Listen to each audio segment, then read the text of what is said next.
Yo guys, what's up? This is an interview with Allen Adham, co-founder for Blizzard Entertainment. It's by the channel A16 Games, and I'm gonna put the link in the description and in the chat. If you think I pause too much or I talk too much, then you should watch the original and get them a view as well. It doesn't actually have a lot of views, even though it is an incredibly interesting topic, so I hope this gives it a bit more visibility as well. Allen Adham interview, The Rise of Blizzard Entertainment. Let's watch. My whole life, the most fun thing that I know to do is to make and play video games. I tried to recruit basically anybody at UCLA who was really good at comp sci into this harebrained idea that a bunch of kids were going to go start a computer company. I had $11,000 left over in my college fund, and I took that 11 to start Blizzard. Mike borrowed $11,000 from his grandma, and Blizzard started with $22,000, and we never took another penny. Allen. What does that mean? We never took another penny? Like they never took any additional funding from outside sources, outside of Mike Morhaime's grandma? Adham is quietly one of the world's most prolific game developers. It's unimaginable. So they never borrowed, but they did get taken over by Vivendi and Activision and stuff, and of course money came from there. But I guess they never had to raise outside funds. Imaginable to think that one person could have their fingerprints on so many iconic franchises like Warcraft, StarCraft, Diablo, and Overwatch. I had an hour to spend with Allen just weeks after he stepped down from his role as Chief Design Officer. January 25th, 2024, Mike Ibarra and Blizzard veteran Allen Adham depart. Wow. Okie dokie. I guess after the Microsoft takeover. I would like some more pennies. Yo, Perla, thanks for the sub, dude. At Blizzard Entertainment, the company he founded with Mike Morhaime and Frank Pierce nearly 30 years prior. Despite having an endless list of questions related to the games he's produced, I wanted to focus the conversation on the lessons he learned along the way, his philosophy behind making games, taking risks, and creating a legacy of beloved franchises. This is Win Conditions. Win Conditions. Curious what he's gonna say.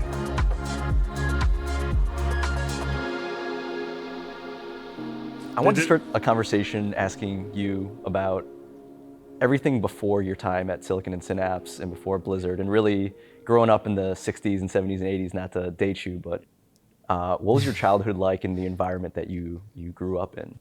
Yeah, so I grew up in Los Angeles in Southern California, of course. My parents both are born in Cairo, Egypt. Egypt. And so I'm first generation. Both my parents came to the United States to study for their PhDs. My parents moved moved the family from Los Angeles to Orange County, Irvine, which is where Blizzard is located still to this day, to start a preschool. And so it was the only town in all of Southern California that would give them the license to start a preschool, because they had no experience. And back then, Irvine was this little kind of orange grove town with zero population. Just the amount of luck that it's taken to, get to this stage is pretty crazy. I'm incredibly thankful for all of it. How do you think your parents influenced you early in your career, and how they? Probably similarly to many of us. They didn't think it's a hot idea to go into games, and oftentimes it doesn't work out as a career. But sometimes it does. Influence some of your inspirations. So my father's an engineer. He's a principal engineer, civil engineer, specialized in earthquakes. Wow. And my mother's an entomologist, which is the study of insects. I have two brothers. The three of us were a full-time job for her, and she realized she liked taking care of kids more than taking care of insects. And so it was really her idea to start the preschool, and my father designed it, and they built it. And so they supported me in this crazy idea that one day I was going to start a video game company, and they never discouraged me from it, which was pretty amazing. I don't think a lot of parents would have listened to their, 14, very free thinking, huh? 15, 16-year-old kid talking about starting a video game company and taking it very seriously. Oh, so you had that premonition early on, 14, 15, and 16, you're like, Atari's great, I love playing games, and I want to start a games company one day. My favorite book was Willy Wonka and the Chocolate Factory. So I used to dream, when other kids were talking about being firemen and being astronauts, I wanted to be a candy maker, mostly so I just eat a lot of chocolate. And then around 14, 15, I think I was a freshman in high school, I saw a friend had a TRS-80 and another had an Apple. I guess it's a little bit similar. Eating chocolates and playing games is both indulging and pleasure. So he wanted to be a candy maker so he could eat chocolate. Instead, he became a game maker so that he could play games. That's pretty much, I guess that's very similar to what I'm doing. Being able to make a living out of playing games means you get to play games. It's awesome. Apple II, and I managed to talk my father into buying us a home computer so we could do our homework, which of course we Homework. Yeah, homework, right? And so from that day forward, I was just fascinated by computers and programming and games, and I knew that's what I wanted to do. By just sort of good fortune, there were a group of us in high school and junior college, a little kind of gamers club, and we would get together and talk about games, and just between us and our audience, we might even swap games once in a while. And Brian Fargo was in that group. Brian then started Interplay, and so I had a front row seat as a friend of Brian's to seeing him start Interplay and grow Interplay into one of the best games. Oh yeah, Earthworm Jim, that was my jam. 2 times the action, 2 times the adventure, 2 words. Princess What's-Her-Name has been utterly monarch, wannabe psycho, one-way ride, rejoin Jim in this madcap chase. Dude, they were having a lot of fun with that box art, or... Actually, this is a little newer. There's already GOG Epic. It's very recent, actually. Game development companies at the time. Black Isle Studios, Baldur's Gate, Dark Alliance, and the original Fallout, right? Was from Interplay. I'm in the country.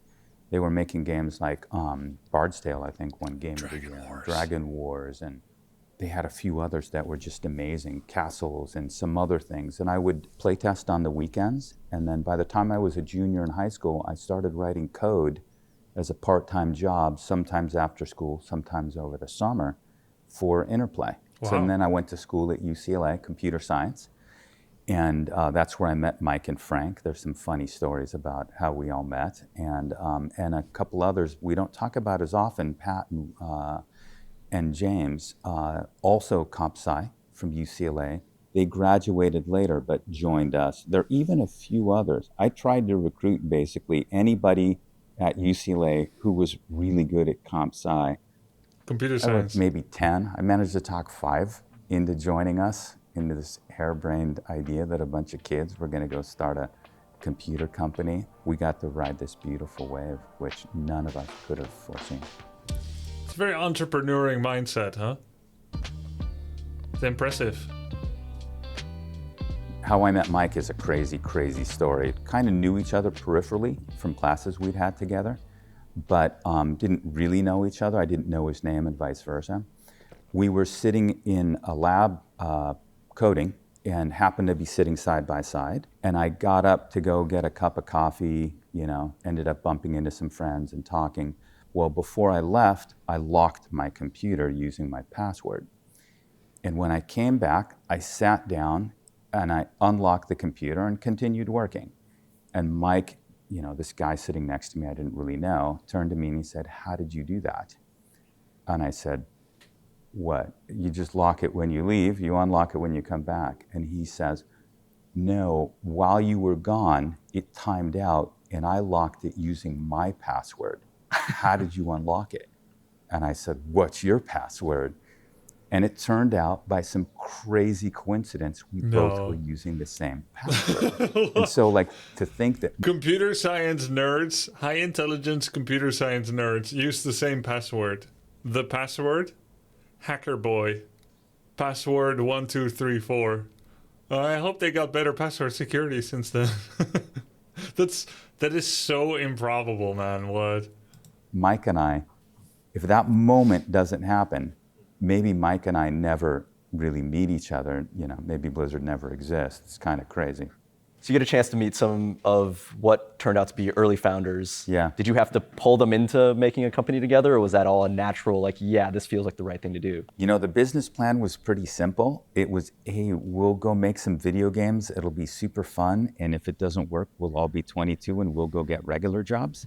That was the entire... Yeah, that was my plan too for pro gaming. Just try it for a year. Try it for a year and be normal if it doesn't work out. of the business plan. We would just run ads in the local paper, and college kids would come in, or high school kids would come in with sketches they'd written on the back of their homework, and it was so simple back then compared to how technical things are today. Be normal. I mean, I don't know what it means. For me, abnormal. It doesn't mean anything. Just do whatever else, study, and then try to get a job. And nobody's normal. We would give them a pencil and a sheet of paper and say, like, draw a cool landscape with, a human figure and a monster on it, and then leave the room and come back a couple hours later, and if the art looked good, it's like you were hired. When we hired you, the first thing you did on your Dude, it was so easy, huh? I mean, it's not easy to do good art. I mean, nowadays it is, I guess, with AI. But I imagine the hiring process is a little different these days. First day was go to Home Depot and buy a $40 office desk and build it yourself. It was relatively easy to get started, and the fact that we were working as a port house meant we didn't need to capital raise. So again, by today's standards, getting started is pretty tough. I had $11,000 left over in my college fund, and my parents said, buy a car, go to Europe, do whatever you want to do with it. And I took that 11 to start Blizzard. Mike borrowed $11,000 from his grandma, and Blizzard started with $22,000, and we never took another penny. It feels like throughout everything you've said so far, there's been kind of a spirit to figure out a business using maybe some of your education, some of your network, some of your passion. But it feels like you were the person instigating a few of these key decisions. Like, what was that fire in your belly that you would say kept on driving you more than just like, hey, we play games, we're having fun? What is that with inflation? I would imagine from 30 years ago, that would be like 11K. Well, let's say 22K is probably like 60K now. 11K 30 years ago. 11K would be 24K now, says from 1993. So that's 30 years. So basically times 2.3. So 22K would be 50K. Like, let's start a business. Was that just a pure desire to follow your passion? My whole life, the most fun thing that I know to do is to make and play video games.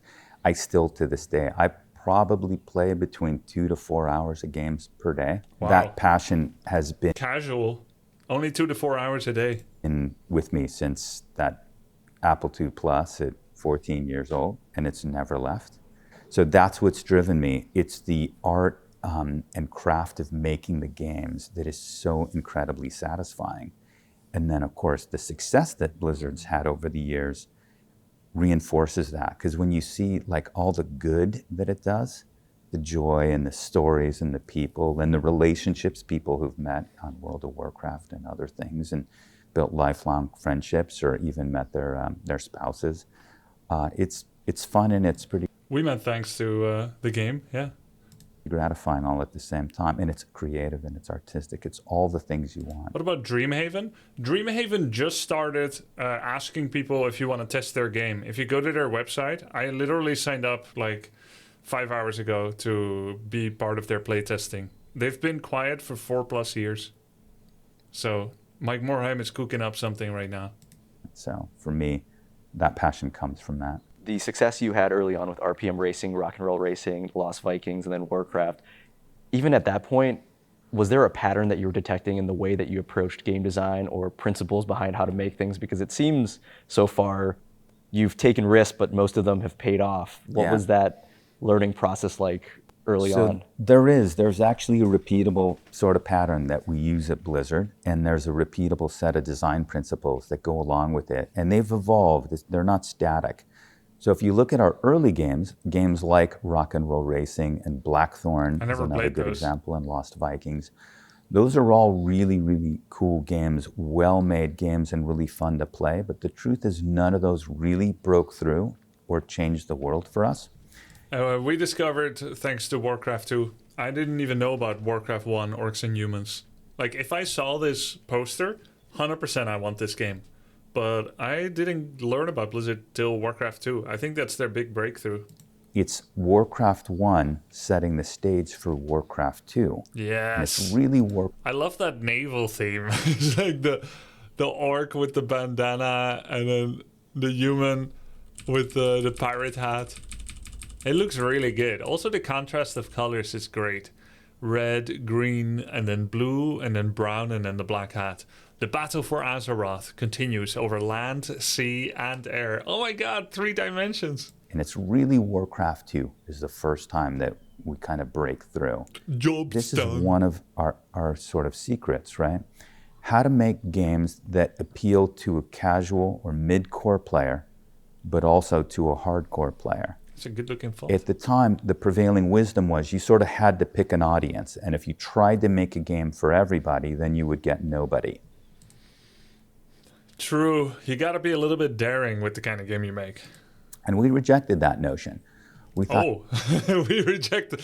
You don't have to be daring. You should make a game for everyone. I agree. Actually, there are examples, and the simplest probably 2 that we talk about, you know, the canonical examples that we give at Blizzard to help people understand are chess and Go. Go is so simple, you can explain how to play it in 30 seconds. But actually, it's incredibly strategically deep despite its simplicity. And chess is the same thing. Chess only has 6 piece types. You can explain the rules of chess in about 5 minutes to an 8-year-old, then you can play, and then that 8-year-old could play every day for the rest of their life. Strategic depth does not require complexity. And the holy grail of game design are those rare gems where you find strategically deep games that are still simple.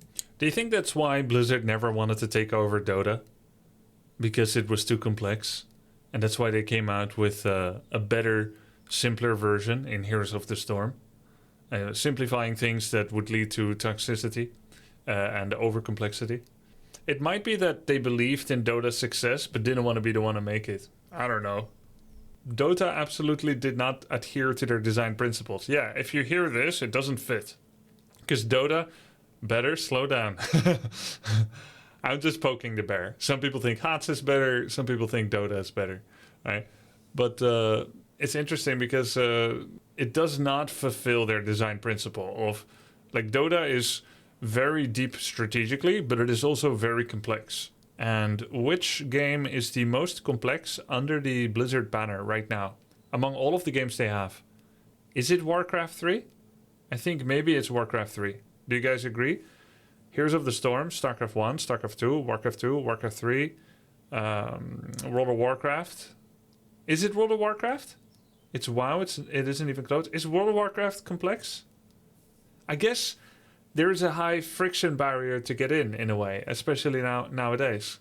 WoW is more complex. But is it because they have like every MMORPG and mobile game these days, because they have like 15 different game systems or 30 different game systems, and you now need Dungeon Finder and you need like 17 mods to make your game run okay and to make raids run okay and so on? It has bloat of systems, right? But in a way, it's not. I don't know. I don't know how to measure the complexity exactly, because you can just play too. You can just play. Like if I just start playing and I don't know anything, I'll still advance. But then the same for Warcraft 3 or not? I feel like the World of Warcraft control scheme is easier. In a sense, it's less complex. Because in Warcraft 3, if you begin and you don't know how RTS work, you need to learn a lot more steps about rectangle clicking, left click, right click. In WoW, it's going to be easier. So while maybe like mid or end game WoW could be very bloated and complex, I think getting into the game is easier than Warcraft 3. Would you ever want to try WoW again? I didn't really like playing it. But anyway, let's go on with the video. That lets you invite in casual and mid-core players and then graduate them up the sort of, strategically, the strategic curve until they're, hardcore. And so you see that echoing in all of our game designs. Paired with that is IP development. And so Lost Vikings and Blackthorn, cool IP, but they also weren't necessarily as well known as token high fantasy or what I'll call high science fiction. And so what we kind of figured out with Warcraft is if we tap into this pop culture, sometimes we call it a common folklore. You see it in Warcraft and you see it in StarCraft high science fiction with Space Marines and bugs, and you can look at those. Yeah, the bugs are quite inspired by things like Starship Troopers and Sigourney Weaver's Alien. Common tropes. I shouldn't call it Sigourney Weaver's, but you know the one I'm talking about. I know she's not the director, but the actor. People don't know that the protons Warhammer. are actually partially derived from the Roswell aliens. Oh. And so now we put our spin on them, but Yeah, it was not super original, StarCraft 1, but it's very recognizable. That's a smart, not copy. I think it's reductive to call it copy. That's a smart inspiration to draw from if you want broad appeal. The big-eyed telepaths, with no mouth, right? You would go into a store and you would see a box sitting on a shelf in a sea of hundreds of other boxes. Oh, I love that box. Didn't they have a Terran and a Zerg front cover as well, or not? I remember the Protoss face. Was that War 3? I remember only, I guess, Protoss for StarCraft, but I know one of the Blizzard boxes, they had one of every face. But I would imagine Terran is going to be the least interesting. Look at that Terran face. They didn't do human faces very well back then. Like if you look at Warcraft 2 and StarCraft 1, their human faces look really bad. But it's pretty easy to do alien faces. So you really just had a few seconds to sort of catch their attention. And by picking something that they kind of already knew, an orc or an elf or, a dragon or a space marine, you had a better chance that it would... This is Heroes of the Storm imagery.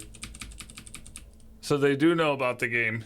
Guns against Diablo. It would resonate, as opposed to picking something, cool but random. Going back to kind of the Warcraft 2, 90s leading up to early 2000s, are these your ideas then to let's put in a cinematic, let's find the right artist to put on the box art, let's, make this thing bigger? And the art of World of Warcraft. That's Malfurion and Tyrande like I've never seen her before. Fill in the blanks for our audiences to really feel like they're part of this. Was that like a combination of yourself or finding artists or putting all these components together?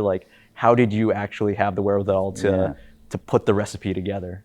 Well, in the early days, I'm credited as executive producer on Warcraft, StarCraft, Diablo, and all the early Blizzard titles. Back then, executive production was a little like we would think of a film director today. A combination of organizing, of guiding talent, of strategic direction, of actual game design, a little bit of everything, right?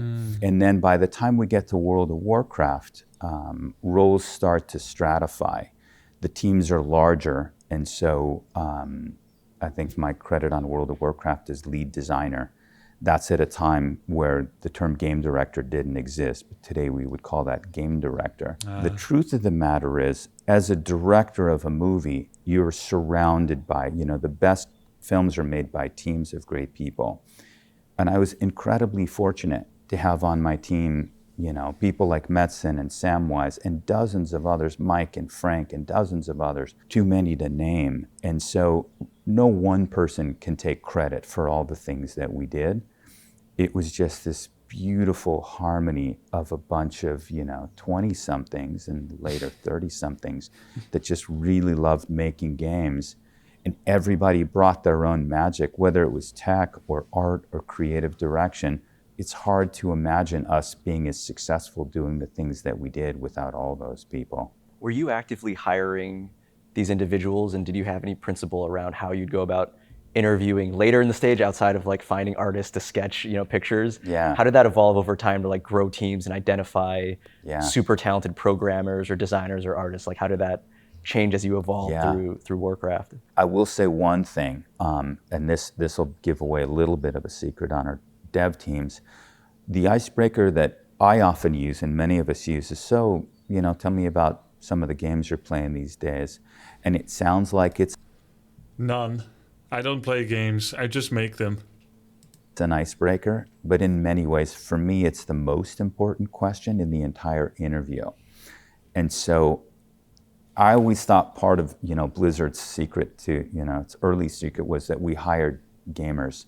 We instinctively understood, and it sounds kind of silly, but if you want to make a game company, hiring gamers is probably a good idea. It's funny, but I would say now in the industry, it's very common. That doesn't seem totally true anymore these days. I even remember the early BlizzCons were organized by Blizzard themselves and by people that grew up under Blizzard playing games and making Blizzard games. So when I spoke with people when I'm at the BlizzCons, they were all developers and stuff. And they did have like a BlizzCon team, don't get me wrong, like to do all the organizing and everything, but it was all like, it was like gamer dudes. And then like some of the later BlizzCons towards like 2011, 2012, 2013, many of those, they started bringing in people from white collar jobs, like just office jobs, financing, shareholder placators, sports people from NHL or whatever. People that treated me very respectfully, as if I was like a sports star, instead of just talking to me normally like we're all gamers. I'm thinking I'm not a celebrity. They're probably used to working with some kind of sports celebrities, and but I doubt they play games anymore. Common to find lots of people in game dev studios that don't. I'm just saying the atmosphere changed. The vertical slice of who works for Blizzard was changing to be more corporate. Actually play games. They may be excellent engineers or excellent, in whatever their craft is, but don't play games. You risk losing a little bit of the magic if you do that. Yeah. And the number of... But I wonder, right? He left 4 months ago. He must have seen that shift as well. I'm so curious at the questions that are probably not going to be asked. Like, how much control did you have over that? How much did you hate it? This is not a hard-hitting journalistic interview, nor should it be, nor should he need to agree to it or anything. I'm just curious, because he must have seen that shift too, but I doubt he's going to disparage whatever happened.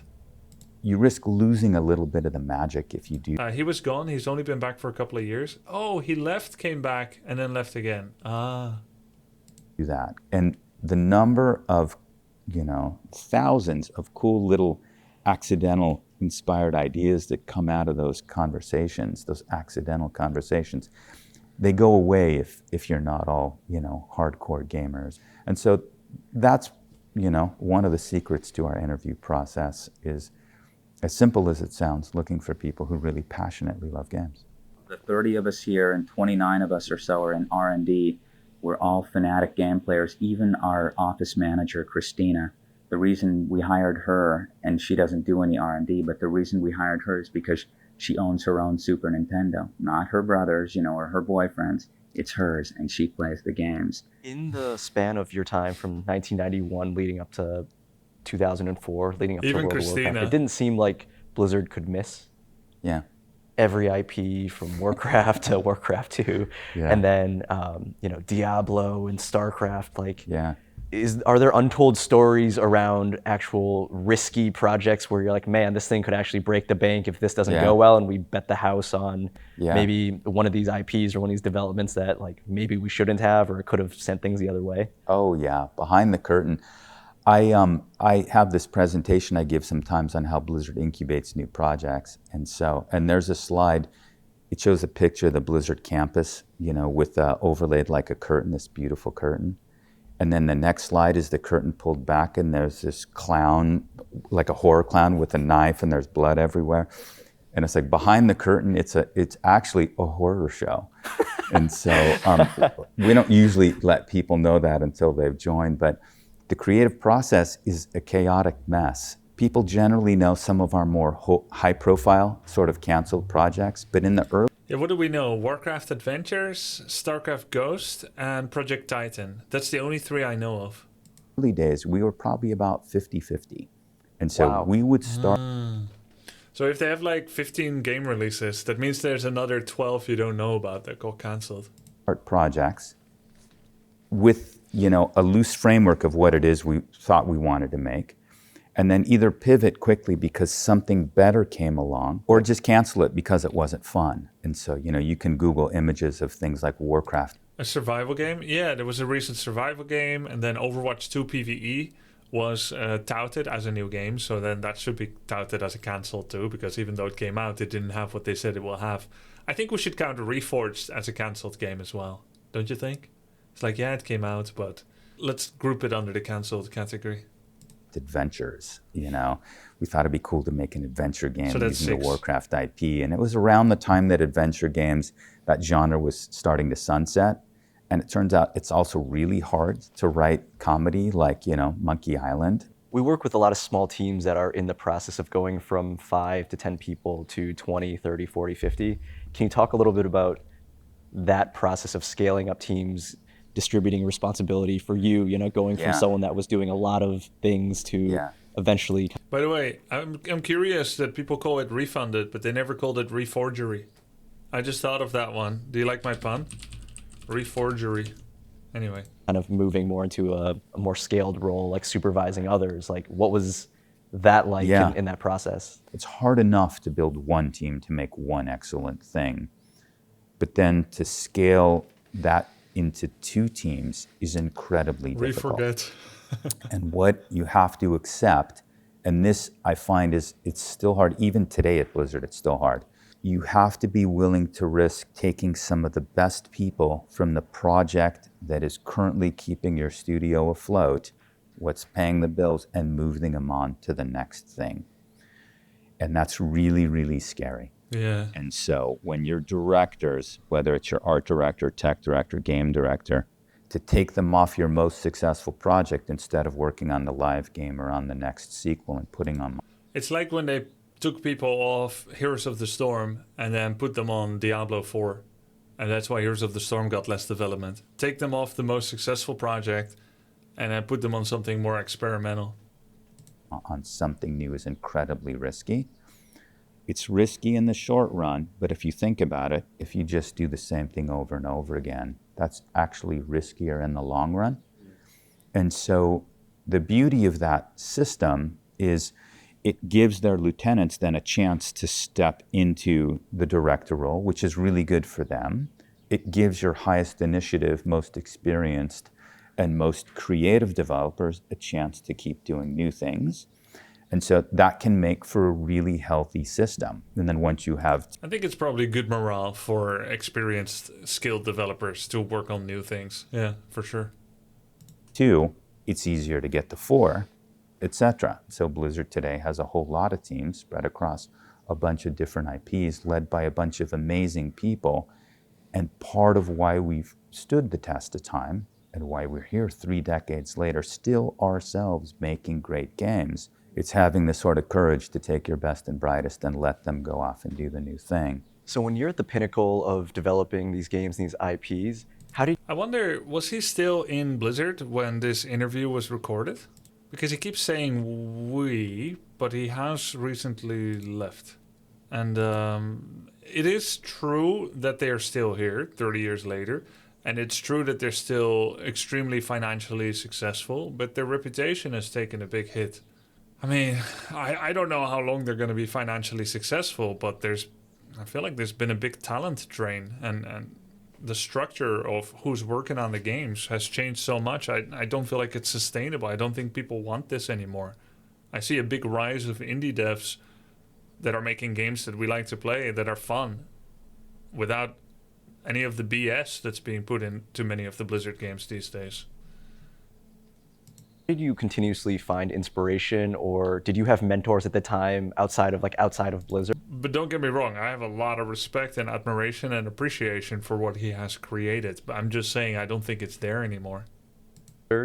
Where did you go to if you needed to refill your energy as far as like innovation or creative spark? Would you go within games? Would you go to movies? Would you go into other businesses? Like, where were you drawing your creativity and your inspiration? Everywhere you look.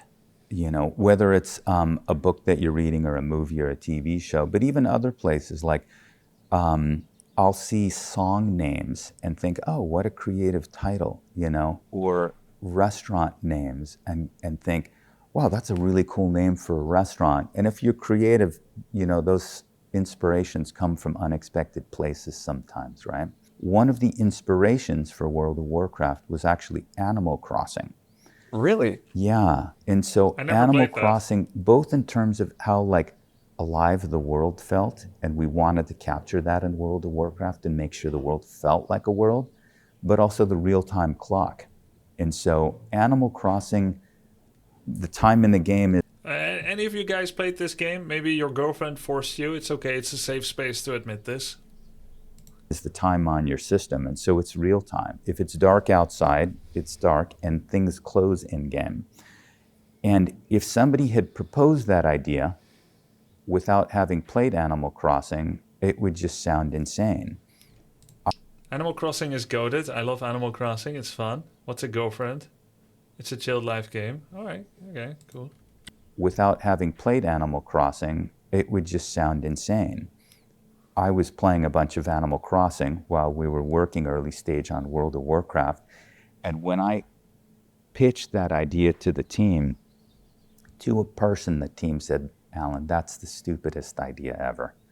And I said, "Just trust me." And I had to we're probably about 40 people on the team at the time. I 1v40'd the whole team on real time and said, I 1v40'd? Wait, did he overrule them? Veto? 1v40'd the whole team on real time and said, "Okay, look." Or what does real time mean? Like he's in a meeting, or is he playing against them 1v40 in Animal Crossing competitive matches, or did he veto them? He was the inspiration for raid bosses.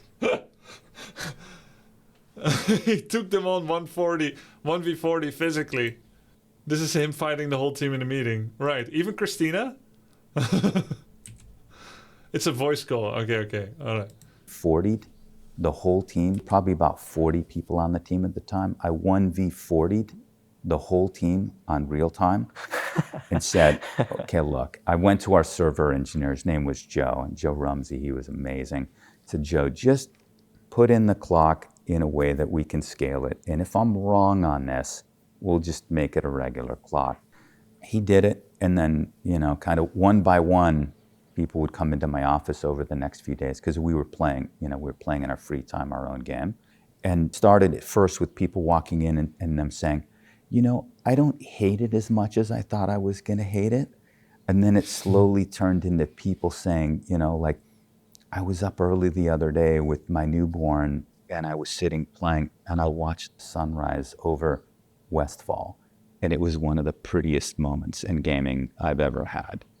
Inspiration comes from playing games in the rest of the world, but also I always encourage our designers, and all of our developers to play on different platforms, because you'll find inspiration and learn lessons. From mobile, you can take to PC and vice versa, and console. There's so many amazing games out there, and each one of them has lessons to teach you, positive and negative, by the way. Sometimes you learn what not to do and what you don't like, and that can help save tons and tons of development time.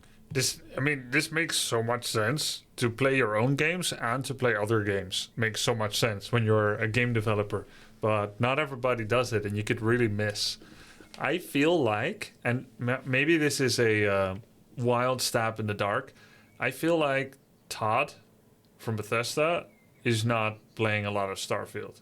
I don't know if I'm just projecting my own lower interest in playing the game. Like, I didn't really like it. And when I watch a lot of YouTube and YouTube Shorts, I get better at making better YouTube videos and YouTube Shorts. It makes sense. And you watch other streamers, you pick up things too. Of course, yeah. Watching your own streams can be a little tough sometimes, because you always think you're not doing like very great, or you can do better or something, but it's quite useful as well to do that better. But I haven't felt like watching in a while. I watch my own YouTube videos, but not like the whole stream. Back when I had reruns, I would usually watch 10-20 minutes of my own stream before going live as a feedback, but now that reruns are gone, less introspection. People at Blizzard know I'm generally not a fan of prototyping. It's something that a lot of folks in our industry talk about. I'm generally not a fan of prototyping. My feeling is the world is full of thousands of prototypes that we don't have to build. Just go pick the games that are similar to what you want to make. Those are your prototypes, and then get on it. Don't build your own prototype to see if it's fun to play. Just play all the games that are there, find the ones that are fun, and then make something like that. Don't need to prototype once you like the idea. Yeah. So stealing is not stealing, though, is it? Black Market Zyra. Can you make something without being inspired by others? It's definitely literally not stealing. You're not taking someone's code. You're just taking someone's game idea. That's not copyrighted. It's just making something in the same genre. I like this guy. Iterative creation. Nothing wrong with that. Well, I have to ask then, 13 years in, you're coming up with some early mechanisms of what would turn into an MMO, which is... You know, one thing I noticed as well, when taking sponsorship deals for trying out new games, so basically, you know, a game pays a streamer to show it on YouTube or Twitch, 5 years ago, there would be something in the sponsor brief that says, don't mention any of our competitors. You could take a sponsorship for Warcraft 3. That never happened for me, but I'm just using an example that's safe and not based on truth.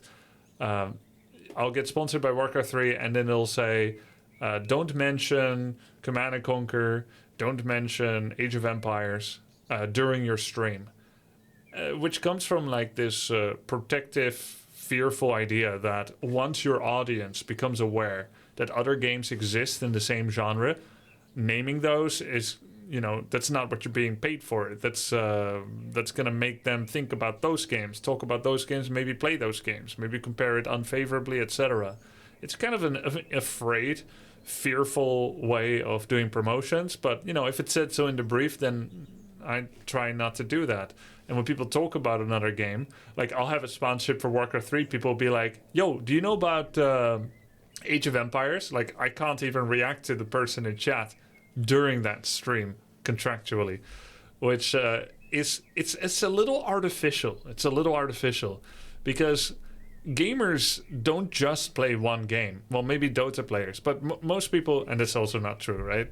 But I'm just joking. But gamers don't just play one game. People that play roguelikes play loads of different roguelikes. People that play MOBAs don't play loads of MOBAs. So that part is actually partially true. But people that play RTS will try a lot of different RTS. People that play Souls-like will try them all. They will play them all basically. So it's a little it's a little restrictive to not allow people to talk about the other games, not try other games, because gamers will play many different games, dozens, hundreds. So let them talk about it and let your game stand on its own legs. And this surprised me when I visited the Blizzard office in 2005 or 6 or so. Early days, right? Early Warcraft 3 career days. So cool. Definitely a nerdgasm moment. And I remember they had this library of games. They had this room where you could take games home on PC or console, and you could keep it as long as you want, or you could go play there. And I thought it's going to be full of Blizzard games, but it was all kinds of different games. And I was so young and inexperienced and naive that I thought, if you work at Blizzard, you're not allowed to play other games. I mean, what do I know about how the world in the industry works? I was so clueless. And they were like, no, we encourage our staff. We encourage everybody to play lots of different games from different developers. Like, yeah, of course. It's all organic. It should be like that during sponsored streams. It should be like that always. Get your experiences, get your inspiration from everywhere. Well, I have to ask then, 13 years in, you're coming up with some early mechanisms of what would turn into an MMO, which is World of Warcraft, and then you leave Blizzard. Yeah, what happened there? If you're willing to say more, like what was that transition like? And yeah, throughout your 10 years before returning, what were you doing? Yeah. Oh, it's like you said, someone in chat. So he did leave for 10 years. What happened? Okay, we'll get the juicy details. Twiddling your thumbs and watching South Park episodes pontificate on World of Warcraft. Well, it's an interesting story. So, you know, you talked about where do you find inspiration, where do you go to recharge your batteries. So, you know, one of the hardest skills, or one of the hardest things for me to learn was how to scale and how to let go. The truth of the matter is I never really quite let go. And so game directing World of Warcraft while Mike and I were running Blizzard, those are 2 full-time jobs. And so I'd basically been working for 13 years, 7 days a week, and I would go to bed sleeping and thinking about the problems we were working on, design or otherwise. Course. I found myself in my kind of early 30s, mid 30s, unmarried. I dated a lot, but I hadn't quite yet met my soulmate, my significant other. And I'd met a girl, and I was pretty sure she was the one. And so we're married today. And so it all worked out. And I had it in my head that I needed to take a break and I needed to lock in this relationship. I did, and that story's amazing. She's the best thing that ever happened to me. What I should have done was taken a sabbatical and then come back. And so I pretty freely admit, and I've said this before, I'm on the record, leaving right before World of Warcraft shipped was the biggest mistake of my life. Oh, so sorry for him. Oh, man. Not just financially, but creatively. A year later, I found myself recharged and really missed the teams and the creative process. And, we all understand now, for the long run, work-life balance is a thing. Sort of. For you startups out there, maybe not so much work-life balance. Once you're stable, you've got a bunch of trusted developers that you're working with. Theoretically, you can build an organization that can do lots of great things without you having to work 7 days a week. But early mode, I think you got to work really hard. What I did during the time away is I started a quantitative hedge fund, which is kind of nuts. People go like, how did you go from games to a hedge fund? It turns out they're actually really similar in many ways. In my early career, I'd written AIs. I don't know what a hedge fund is. For things like, racing and rock and roll racing, or chess algorithms for battle chess, one of the games I had worked with Interplay on. Yo, this is the only version of chess I ever liked. Because of graphics. Everything else is just wooden pieces, and it's boring, the game, to me. Chess algorithms for battle chess, one of the games I had worked with Interplay on in college. And so a hedge fund is an unregulated, or is an investment fund which bets on the market going down. I had always No, it wasn't Blizzard. He said he wrote an algorithm for the game. In rock and roll racing, or chess algorithms for battle chess, one of the games I had worked with Interplay on He worked with Interplay on. In college. Okay, so he just wrote some code for it, and he had worked on it before. So I had always wondered if you could... That's not true. Don't listen to chat. They don't know anything. But you are too. That's not what a hedge fund is. The chat's so wrong. Okay. I work in finance. Hedge funds are just private investment firms. Oh, okay. Why hedge? Quantitative hedge fund means they relied on mathematical models for investment decisions. I see. Apply comp sci and AI to trading the stock market. And so I left Blizzard with the idea that I was going to build a SQL warehouse, archive a bunch of historical financial data. I had already spent a decade reading all about Warren Buffett and Ben Graham and Peter Lynch. When we sold Blizzard in 1994, I necessarily had to learn how to invest. So as an engineer, you look at other people in a space, kind of look at best in class, and then try to replicate, what they're doing, and then maybe extend on it, right? And so I knew that it was real and that it could work. And I started this hedge fund then, which was another big fun game. And we did really well for a while. I didn't close the fund fast enough. 2016, it already starts, the sort of apocalypse of value fund investors. I think 2016, 4,000 or 5,000 value-oriented hedge funds shut down. And it's actually continued to this day. It hasn't stopped yet. You're a fascinating person. Game design, quantitative hedge fund. It's all a big game. And then back to game design. And then back to game design. So how did I go back? Tell me. Yeah. So Mike Morhaime was one of the investors in the fund. And so when I sent the letter out, Mike and I talked. And, for me, I'd always dreamed of returning to Blizzard, but I had, committed and raised capital from friends and family. So I was on that other path, which was really fun too, actually. But Mike and I talked, and I think Mike said something like, we could we could use your superpower to help us start new things. That was the strength that I brought to Blizzard, you know. And the funnest thing I know is building new teams, building new IPs, and making new games. And so often I would do that, and then like with World of Warcraft and other titles since, I would get them either into production or over the finish line, and then step over to do the new thing, like we talked about with internal mobility. And somebody else would then do either the sequel, run the live ops, do the expansion sets. And it was a beautiful system that allowed me to move from game to game to game, and allowed lots of great developers at Blizzard to step into those titles, learn how to run them at scale, how to make amazing sequels or expansion sets, and then that positioned them one day to start their own thing. So it was perfect. So it's almost like a founder in residence. You could come in, you could get things off the ground, you could coach teams up, and then you could go on and launch another kind of initiative or project within the company. That's exactly right. And so Mike said, come back and do more of that. And I came back to Blizzard excited. I was very happy to be back. A lot had changed, of course. Yeah, what were the biggest changes when you came back? The biggest one industry-wise was that, you know, teams were so much larger.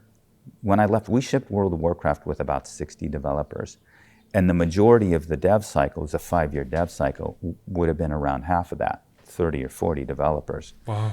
And so... And now they have like 4,500 or something. You know, coming back to team sizes of hundreds, 300 and 400, and that was necessary because fidelity and scope had gotten larger. But was 9,000 people in Diablo 4 necessary? But also because of live ops, right? So World of Warcraft now had millions of players. We didn't get to make it in quiet isolation. You had to be working on the next thing even as you were making, you know, live content. That's probably the biggest difference in game development from, you know, the early days where you made a game, put it in a box, shipped it, maybe you patched it once or twice, and then you could move almost the whole team on to the next thing. It's a whole nother skill set. Totally different now. Really shipping the game. If you look at our team sizes when we ship Hearthstone or Overwatch or World of Warcraft, our team size is quadruple over time shortly after ship as you scale into the success and try to do all the things, live, esports, DLCs, expansions, and at the same time, maybe you're working on the next big numbered flagship sequel. That's a huge lift to do all at the same time. And a huge departure too when you said strategically deep but technically simple. I forgot the exact saying you had, but I feel like live ops and games that evolve over time almost go counter to the idea of like the beautiful game that you try to make like chess.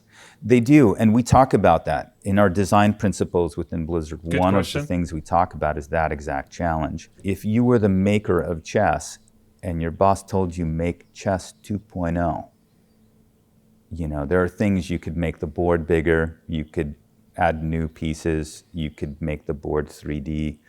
Almost anything that you do to chess would make it a worse game, in fact, would make it more complicated and less accessible. So we try to teach at Blizzard then, as a game is in live operations for a long time, try to avoid increasing the surface area of the game, try to avoid just adding a bunch of new things, try to avoid making it more complex, both to new players who are going to see your game for the first time 5 or 10 years after it's come out, but also win back. Often you have players that lapse and then will come back a year or two later, and you don't want them to bounce either because the game has become so much more complicated. Also at this point, you've now left Blizzard. Yeah. And you've got a chance to get back to Blizzard. But he still says we all the time. So by this interview, this is recent. He has already left. I wonder. Learn almost in some ways how to ship modern game titles. Right. Go through some of what we just talked about of like the new age of operating a live ops game, shipping multiple things at once. Right. What is exciting for you right now particularly, and are you leading up to Allen's perfect game in the future, or what's getting you excited, stepping? Oh, he's talking about the past. So he is in Blizzard right now during this interview. Yeah, he used now as in, away from a Blizzard that you've spent 30 years of your life That's right. creating. I thought I was going to take a little time to just sort of, reset and smell the roses, get healthy, do a little travel, all the same thing to everybody else, clean the garage. And now you're doing a podcast with me. Right. And what's happened instead is it's been amazing, actually, the outreach from, companies, AI tech, gaming companies, interested in what I'm going to do next or how I might be able to help them has been really nice. And all of that without any real proactive effort on my part. And so it's opened my mind to some pretty interesting possibilities, and I might pursue some of those. And then at the same time, I've had games and new game types and been thinking about, game development since I was 14, and it's never stopped. And so I might try to recreate some of that early Blizzard magic someday and something new, but yeah. So it is a recent interview. He was laid off by Microsoft in January, but he says we because he still feels very emotionally connected to the company. Stay tuned. I'm not sure. This gets me really excited. And if I've learned anything from you over this conversation, it is that you are extremely adaptive to things you perceive going on, whether in the game space, the financial space. You're always looking around the corner for what is truly at its core fun and exciting. And I don't think that really has left you at any point. It's just really the thing that will instigate, an idea or the next creative vision that almost emotionally connected to a company. Of course, he founded it. Of course. That's his life's work. As if I'm not emotionally connected to my stream. It's the same thing, whether you have people working for you or not. A lot of people, a little people. That's his baby. It's weird even not being in your own company anymore, that you found it. Unless you willingly hoist it off on someone else. It feels like you're on the precipice of finding. Well, because I continue to play all the time, I'm always excited to play the cool new emergent games, and they're this amazing source of inspiration. So there's a lot of really interesting things happening today in the indie scene and in, maybe we call them mid-sized companies, things you see with Helldivers or Pal World, things like that. Not what we would think. Are people still playing Power World? It was really big news. I don't see anyone talking about the game anymore. I played it a bit. It was fun. I'm not sure I got my money's worth out of the game. I stopped playing it personally. It was fun, right? It's a good game. Do people still play it? I don't know. Think of it as traditional AAA games, but still really, really interesting and really cool. And so it died off. No new content. 5 minutes in the sun. Yeah. So there's a chance people get back to it, right? But I feel in terms of talking about it, it fell off fast. Yeah.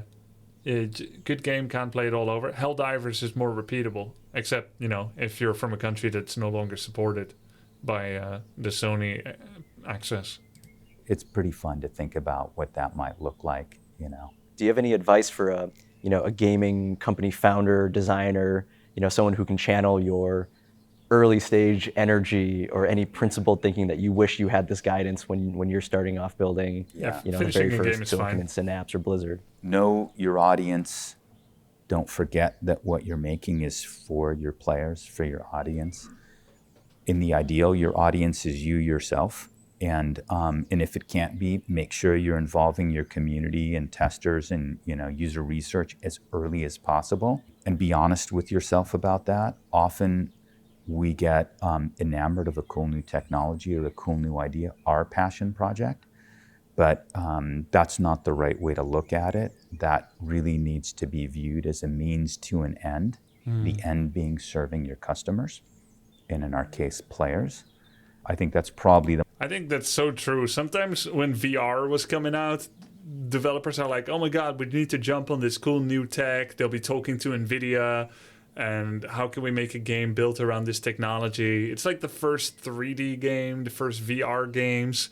They're not succeeding because they want to use the technology first, then try to build a game. And a lot of the new games nowadays have monetization first. Then how do we build a game around this extensive monetization squeeze? Gotta make a game people want to play first, then everything else as a means to an end. The most important thing that I could communicate in this sea of beautiful ideas and amazing founders making cool things. That's a remind. Sea of beautiful ideas and amazing founders making cool things. It sounds obvious, but make sure that you're making them. Oh my God, that's a very young Tenacious D. I think I was here, actually. It's obvious, but make sure that you're making them for the people you think you're making them for, and stay close. Ideally, they would be yourself. So that's great advice. Well, thank you for all this time. Yeah, it is great advice. That was very earnest advice by him, without any fear of like, oh, I hope no one is going to be as good as me.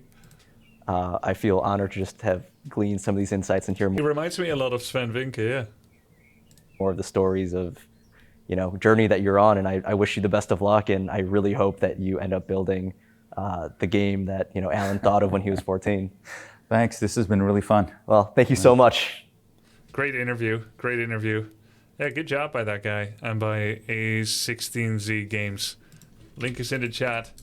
If you watch it for 30 seconds or more, it counts as a view to the video. It would be nice for them if you just open it on another screen, if you've seen the whole thing here. Very cool. I wish him all the best.